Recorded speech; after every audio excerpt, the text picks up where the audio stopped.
Hey, I'm Lisa Canning and welcome to my YouTube channel. Come along with me, pull up a chair. We're having a mom talk conversation and talking about how to travel with kids.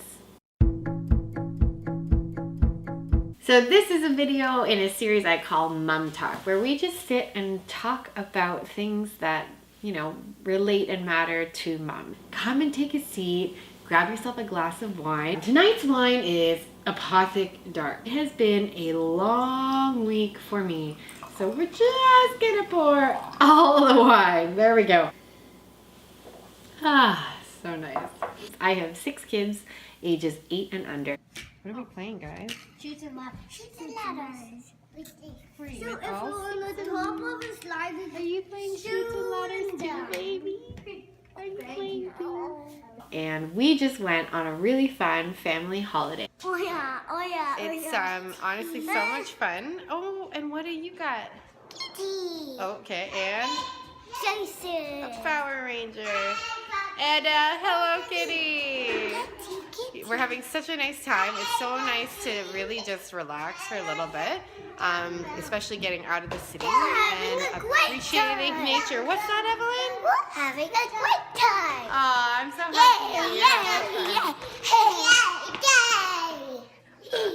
You guys are so tall. You're amazing.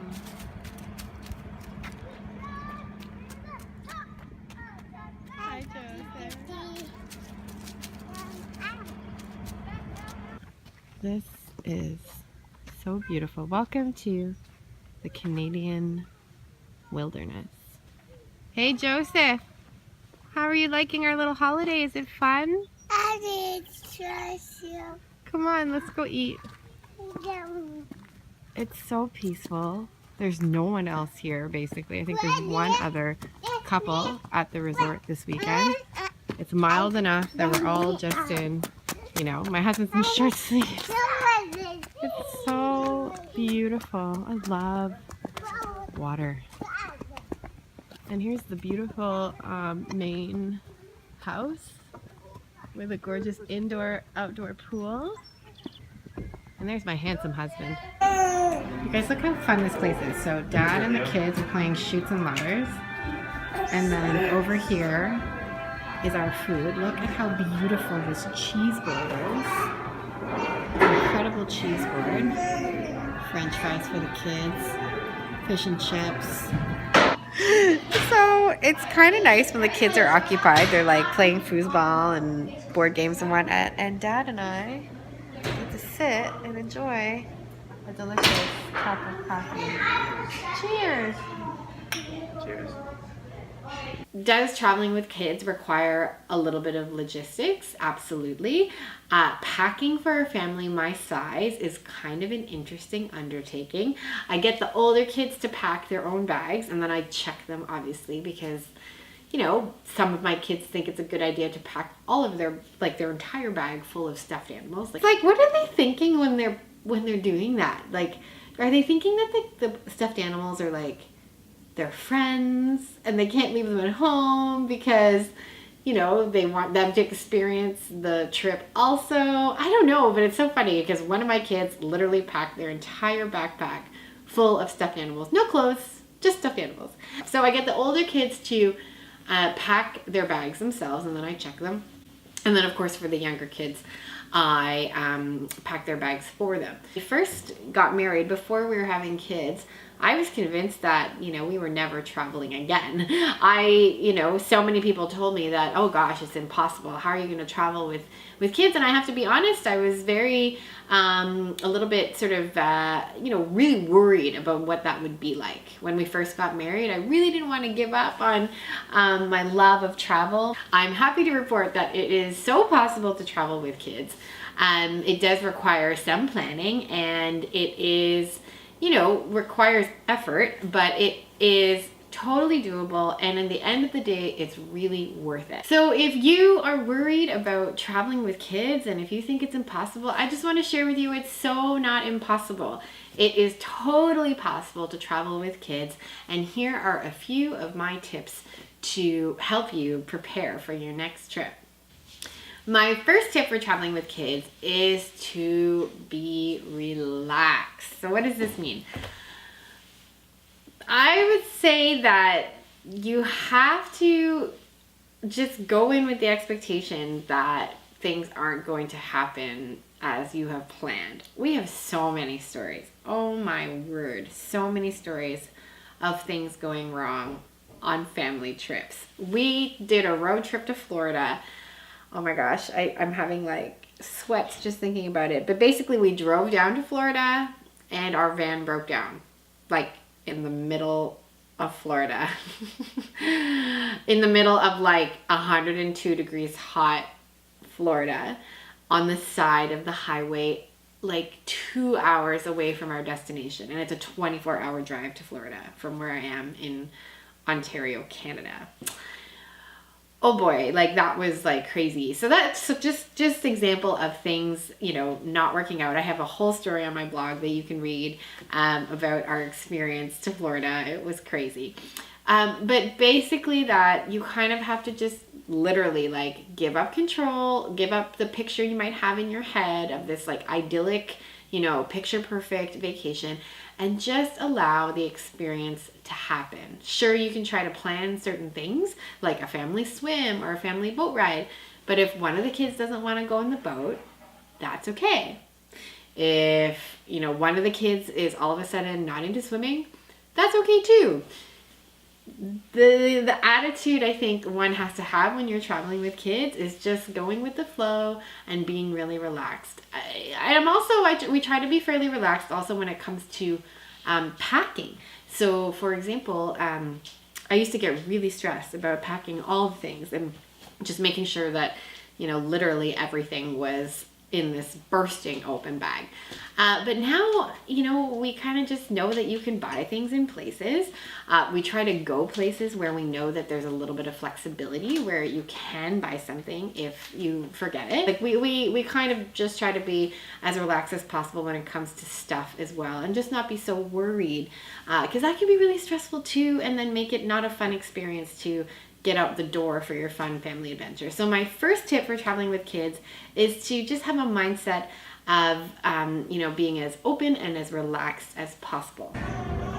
This is what it looks like when you have drinks at the bar, mom and dad, and latte for baby. My second tip for traveling with kids is to agree before you go on your vacation what kind of vacation it's going to be. So some people really like to go on a vacation and pack as many things as they can into it. You know, go to the museum, go to the zoo, go to, you know, the shops, take in a play, you know, go on a boat ride, etc., etc., etc. And that's a really fun vacation. Obviously, that can be really fun if that's what you're into. But some people go on vacation because they literally want to do nothing. That would be me. I like to just unwind. If my husband were here right now, he would be rolling his eyes and not agreeing with me right now, because I do like to do a lot when I'm on vacation. But what I'm trying to say is I don't go into, we do agree that the purpose of the vacation is to relax. And yes, I might try to do things to help me relax, but I'm not sort of like conscientiously thinking about, oh my gosh, we have to go here, here, here, here, here. We have to cram all these things into a day. No, I just take in an activity because to me that is relaxing. But basically, you know, agree before you even book a place. What kind of a vacation is it going to be? Is this going to be a cultural trip where you want to see a lot of sights and, you know, have it be a little bit educational or what have you? Or is this going to be purely, you know, relaxing, where you just want the family to be together. You want to have, you know, really like casual activities that you can enjoy.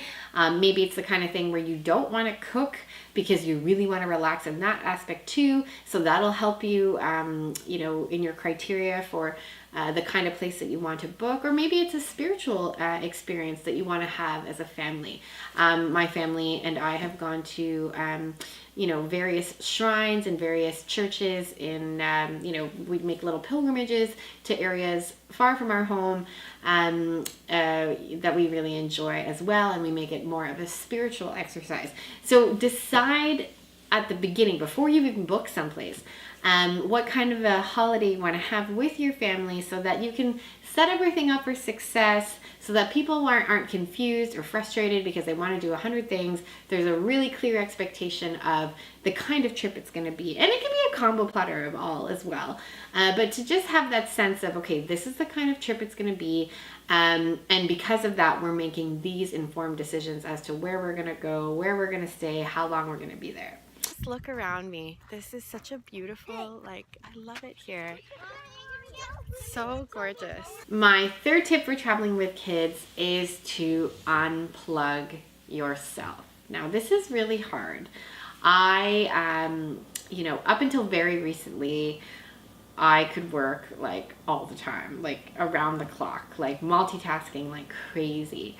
And experience taught me pretty hard that it's just not a good idea to try to multitask all the time. So, while you're on vacation with your family, take the opportunity to really try to unplug. If you still have to check in to work or what have you, that's okay to do on vacation, but do it in very specific times, like maybe at the beginning of the day and at the end of the day. Because I think another thing that can be really frustrating is, when we're trying to multitask. And so you're trying to complete a task, the kids want to get ready to go, in the pool or go to their next meal or what have you. And I think sometimes the multitasking between our phones and the kids' needs can sometimes be just frustrating for everybody, to be honest. And again, this is me speaking from very personal experience, that, this is something that I struggle with all the time, and I have to remind myself to just put away the phone and just enjoy the time and observe and just be quiet and just soak in the experience. What I have found from personal experience is that the more I unplug, the easier it is to unplug. I used to find it really hard. I used to just be like, I need to know what's going on with work, with clients, whatever. But stuff will be there in a couple hours. You know what I mean? It's okay to put on a vacation responder. We need to do this as moms.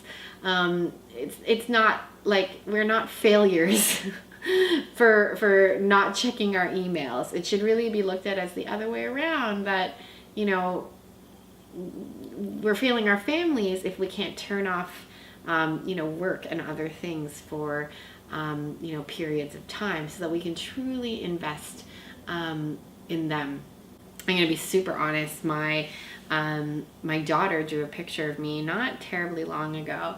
And, Mommy, look, I drew a picture of you. And I looked at my hand in the picture, and I was holding a phone. And I just, it made me really check how much I use my phone. And because that's not how I want my children to remember me, right? So it's really, I've really had to work hard to change my relationship with my phone in general. And so I think on a vacation, it's really important that we unplug for periods.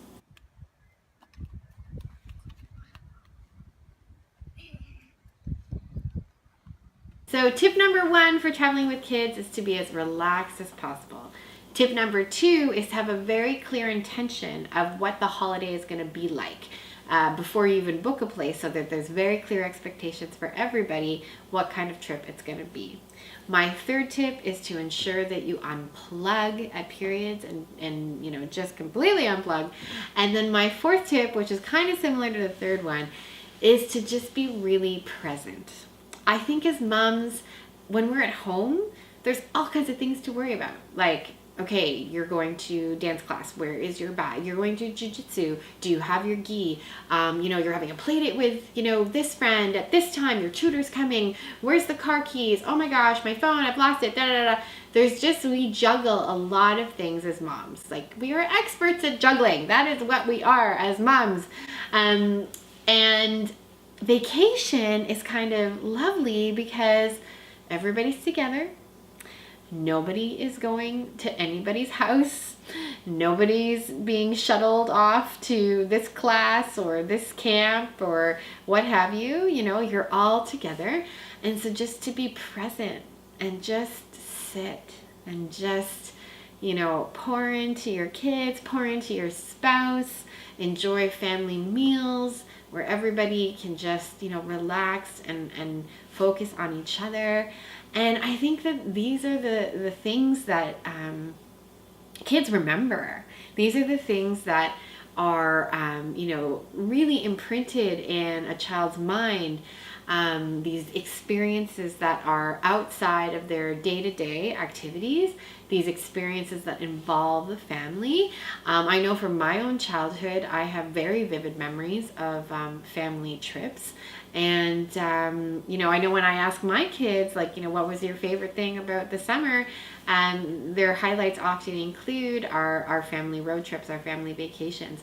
And so just to practice being very present and just fully available, and, you know, to model good listening and conversations, I think is just a, you know, beautiful opportunity when we're not in the daily grind and in the, you know, the very hard work that is, especially when you have school-aged kids.